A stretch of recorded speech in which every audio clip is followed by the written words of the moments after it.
welcome back to YouTube channelnya Alek Variasi Palembang. Ini kita udah selesai buat custom di expander. Tuh. Ini buat headlamp kita pakai yang seri P750BL Signature Edition by Pro7. 55/65 watt dan 5500 Kelvin. Tuh, buat headlamp ini ada penambahan ringnya, kita pakai yang model BMW Sport. Dalamnya ini kita pasangin Devil. Nyalain lampu kota. Tuh. Langsung request customernya ini pasang yang ring putih dan Devil Ice Blue. Low beam.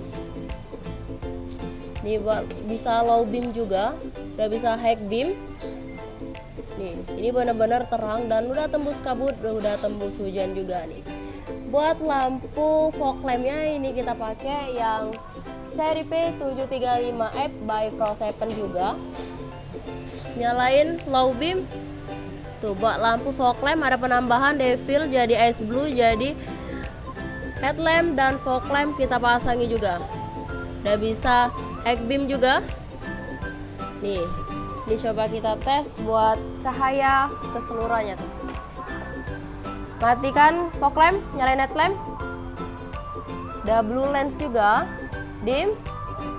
Tuh, ini bener-bener terang banget dong. Matikan headlamp, nyalain fog lamp. Nih, ini buat sinar bagian fog lamp. Udah blue lens juga. Dim. Udah bisa dim juga. Nih. Ini buat kalian yang ada kendala karena lampu headlamp atau lampu fog lampnya itu kurang terang, mending custom lampu di Alek Variasi Palembang. Jadi buat kalian yang mau nonton video ini sampai habis, jangan lupa like and subscribe dan share juga video-video kita sebelumnya. See you, bye-bye bosku.